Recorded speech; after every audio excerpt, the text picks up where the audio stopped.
Hi, I'm Diane Hullett, and welcome to the Best Life, Best Death podcast. Today, I've got a really interesting guest, Marcy Lindberg.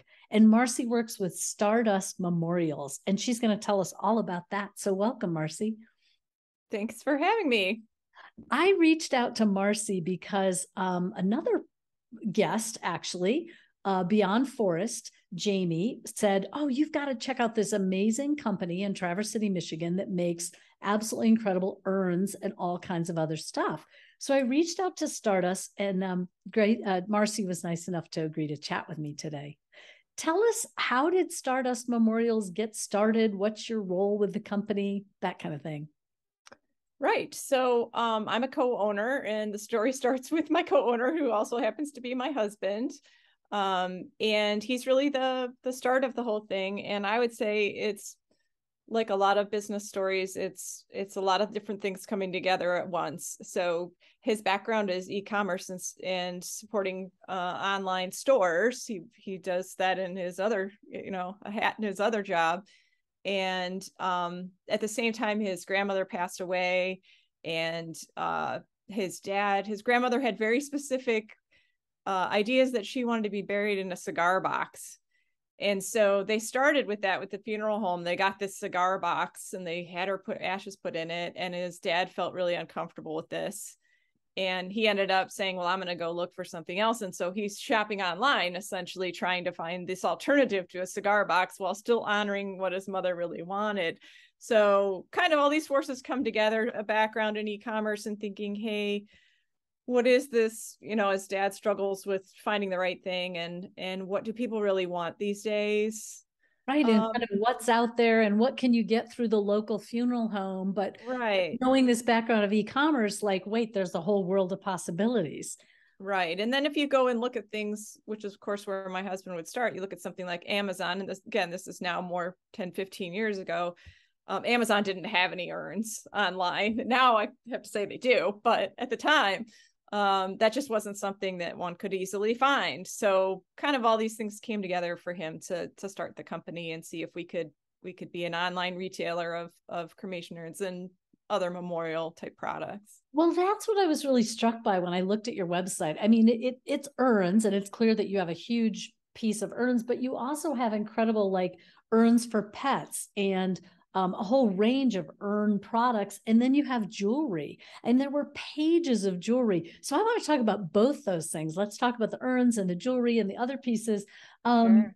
I think your website is really easy to navigate. And I loved that at the top of every urn section, you had this very simple explanation about what it was. So, you have the kind of cloisonne urns and glass urns and ceramic, metal, brass, wooden, that kind of thing. But then I was really struck by, you had one that was called a biodegradable urn. And I was like, ooh, what's that? So tell us, how does a biodegradable urn come into play? Yeah, so it's actually people's notions about memorializing someone. They actually kind of go in two camps. One camp is I want a product that's going to last forever. More like you think of the headstone and this is something that needs to last. It needs to be made of marble with their name carved in it, right? That's the one stripe. But the other stripe are people these days who are saying, I want to leave a light impact on this earth, and I'm more eco-conscious, and I'm aware that that life is fleeting, and they just have a different take on things.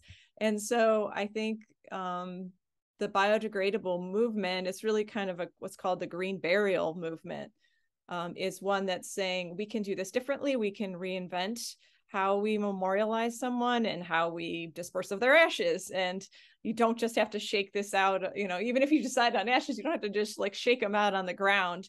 How about we come up with some products that look beautiful, honor the person, biodegrade with no impact on the planet, so that you can feel good about this process as much as you can when you've lost someone. Yeah, as much as you're in the midst of grieving.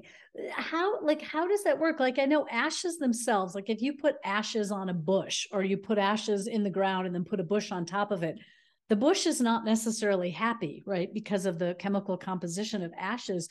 Do the biodegradable urns compensate for that in some way, or Are they really an urn or are they something different? Okay, so you asked a lot of questions I there did. to unpack. A classic problem. First of all, my take on an urn, just what is an urn, is it's just essentially a vessel, right? Like it could be anything, and the movies like to show you, coffee cans if you really want to go there. That's an urn, it's a vessel, it's a container, a cigar box, right? yeah. At the same time, I think some of what the biodegradable urn folks are trying to do is say, let's make this process easier, and not like the movies where you get ashes on yourself, or you have these, let's help you do what you're trying to do in scattering ashes. And so then let's be eco-conscious about the whole thing, because that might be your motivation.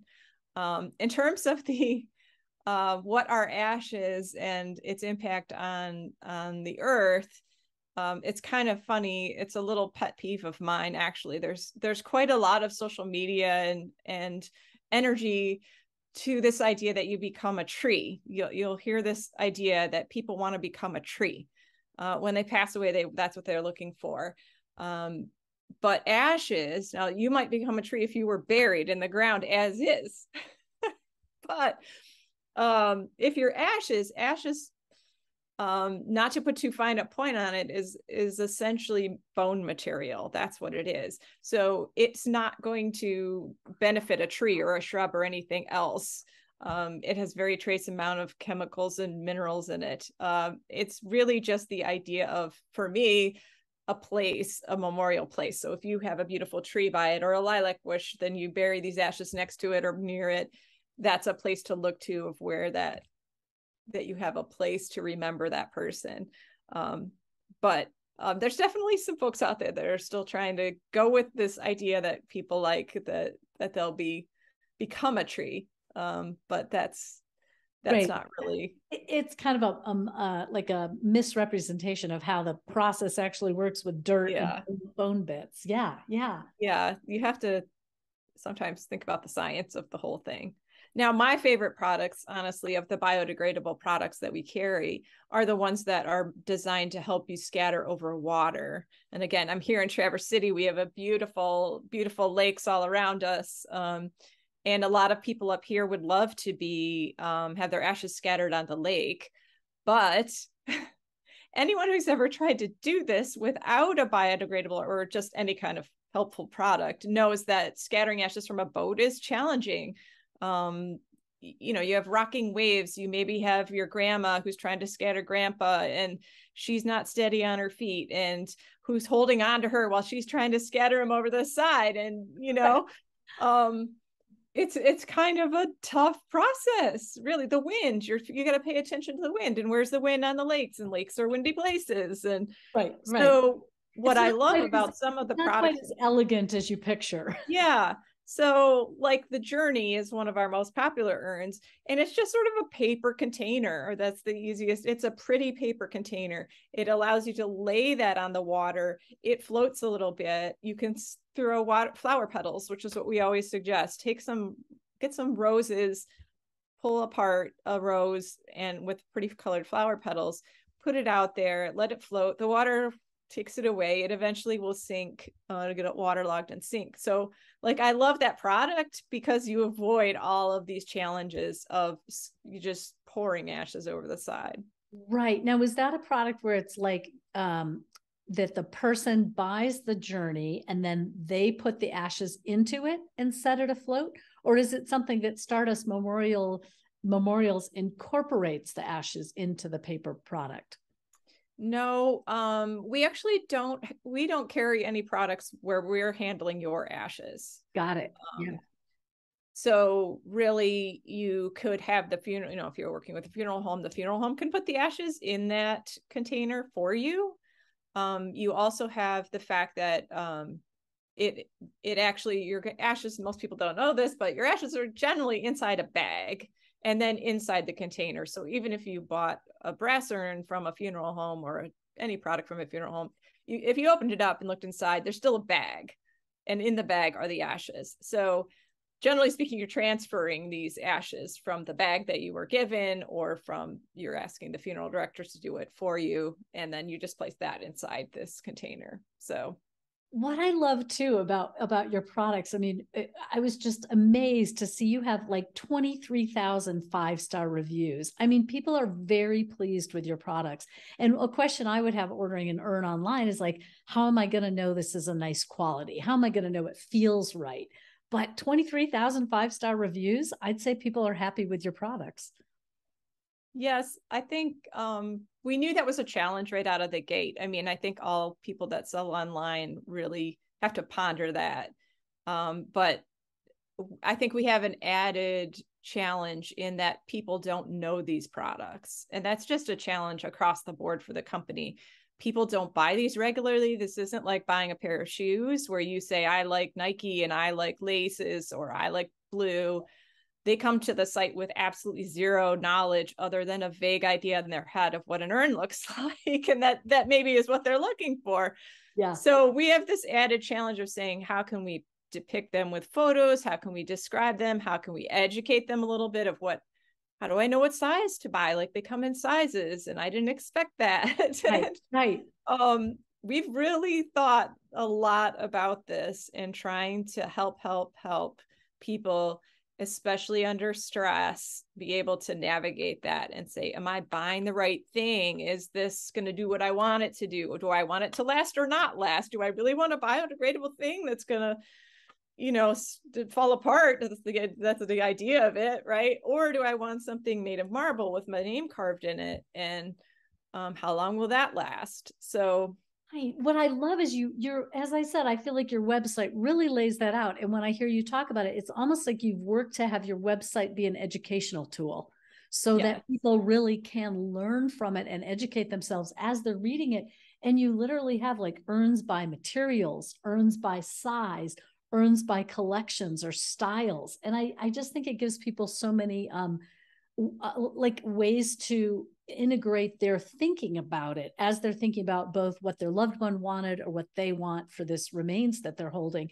I think, it's sort of like raise your hand if you have ashes somewhere in your house that you've been meaning to do something with, because I think we often get stuck at that point as individuals and families. We're not quite sure what to do. And I know you also have this idea of small urns where they could go to multiple households. I thought that was really beautiful too.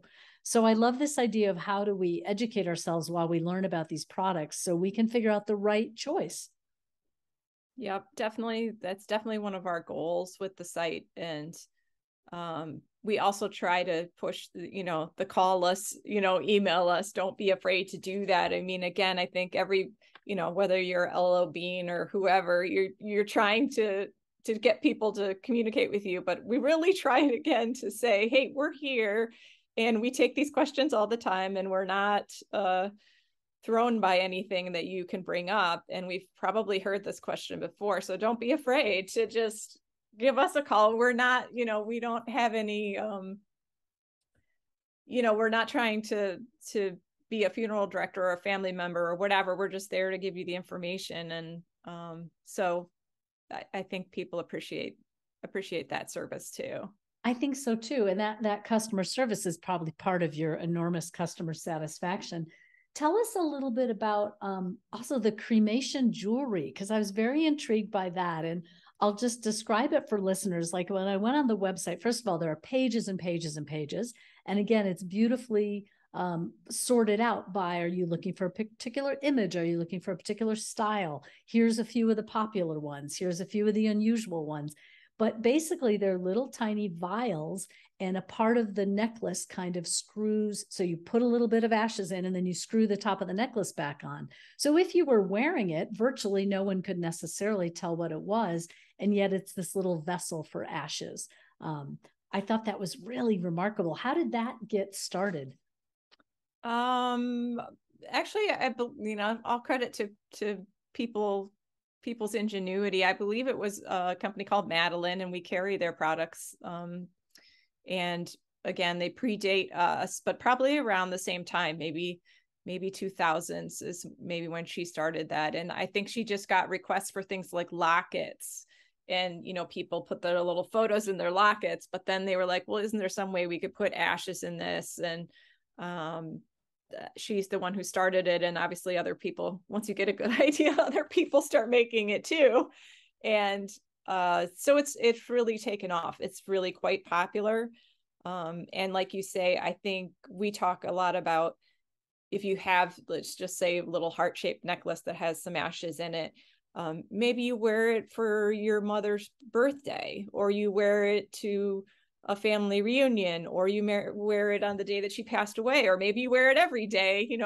I think it has that ability to remind you of the person, connect with that person, especially on, special occasions. And absolutely. I think it's interesting too. I was looking online about like old Victorian mourning jewelry. Like they actually made these fascinating bracelets out of hair, and they absolutely had lockets. So this is like in the 1800s, they would put a locket with a hair or a photograph or some memory of the person. I don't think at that time they did ashes, but they certainly had this idea of mourning jewelry, they called it. So I think it's neat that we can build on these old traditions and yet have new ways that those come through that are very modern in how people want to hold their loved one close.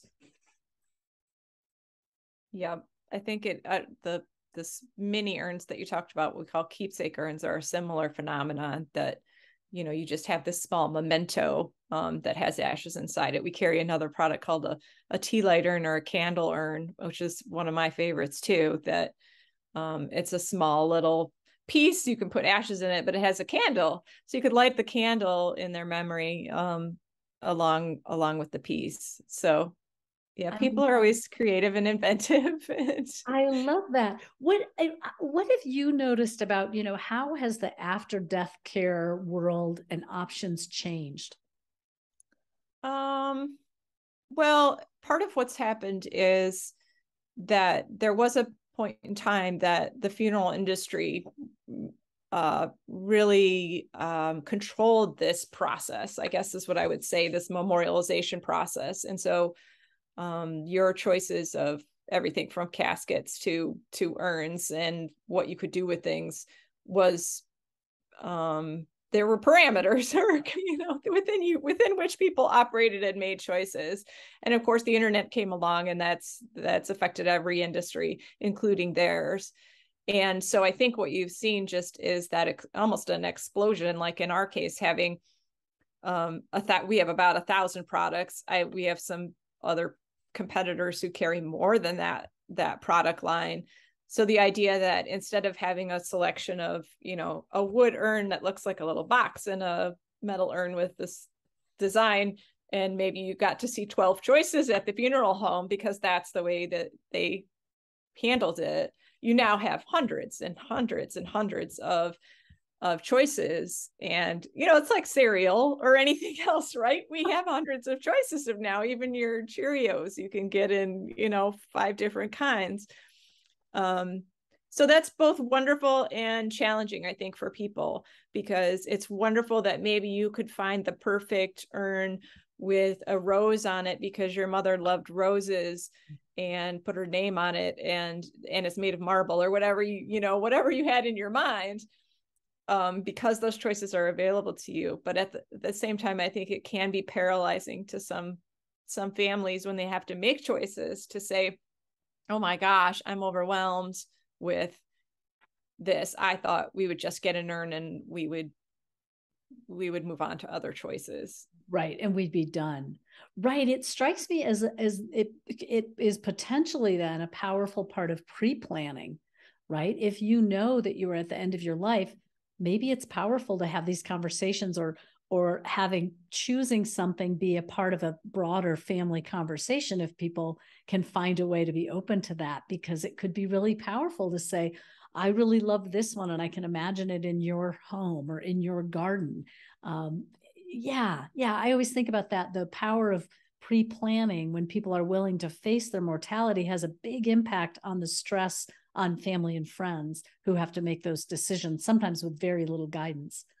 Yeah, it's actually pretty interesting that there is definitely a percentage of our customers who are pre-selecting for themselves. They call us and say, I'm buying this product for myself so that my children don't have to go through this or make this choice, or so that it's all set for them, almost in the way that people used to buy plots in the cemetery. And well, this is the Lindberg plot. That's my family.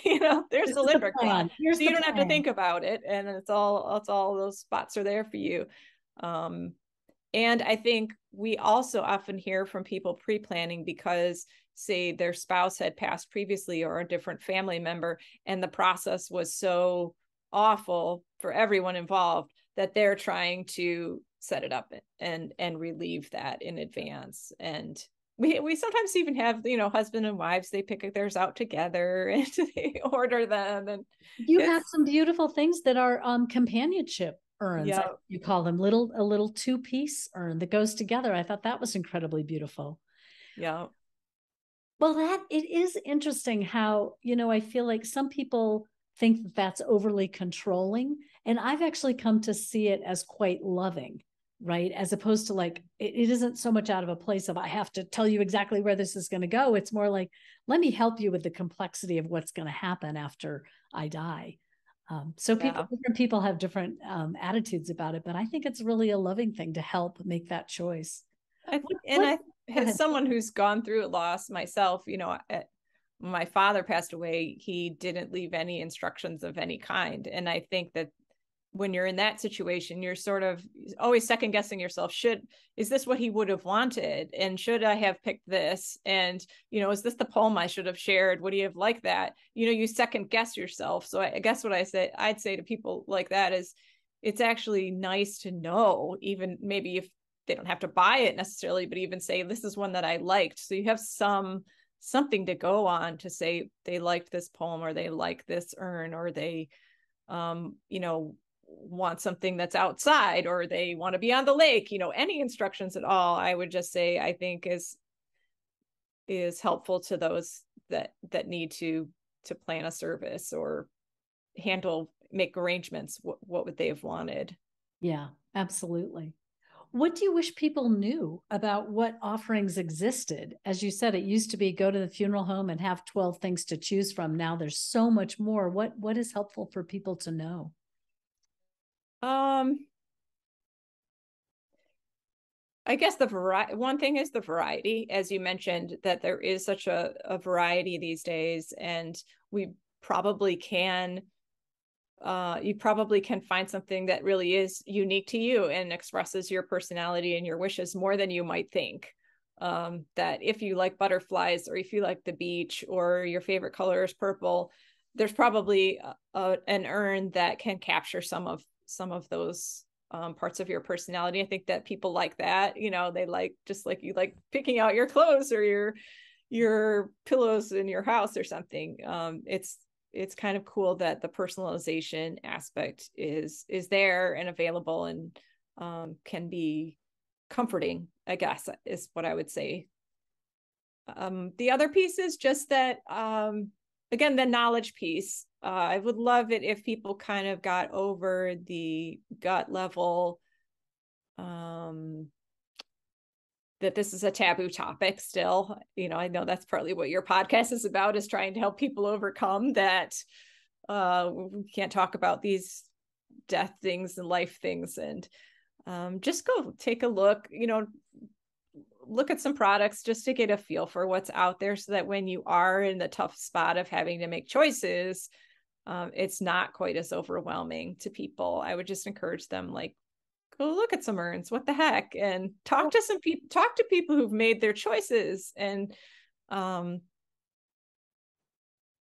think that's a couple things off of the top of my head. And I guess the third thing was the one that you brought up, of the ashes sort of on the shelf.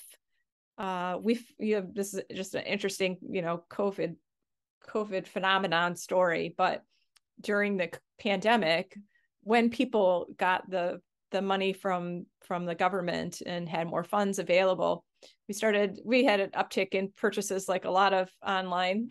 And the strange thing we kept seeing was these odd dates. So instead of the date saying 2020 or 2019, they were saying things like 2001 or 1997, or those were the death dates on some of these purchases.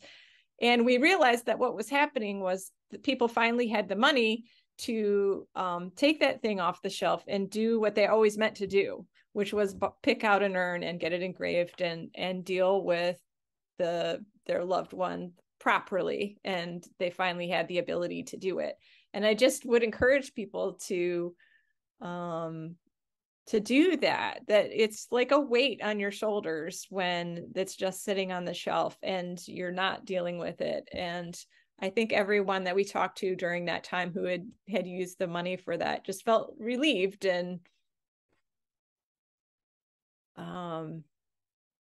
yeah, there's a sense of completion, that I think the box on the shelf or on the floor of the office, just, it isn't quite what you meant for me. I'll speak very personally. It isn't quite what we've meant to do with ashes. And so there is this kind of nagging thing like, oh, we should, and what would it be? And I wonder too, also in the pandemic, people also had the time, they were staying home and cleaning out closets, right? Everybody let me figure out what's in my closet and make some space. And so that's so interesting that you saw a big uptick and they were these older dates.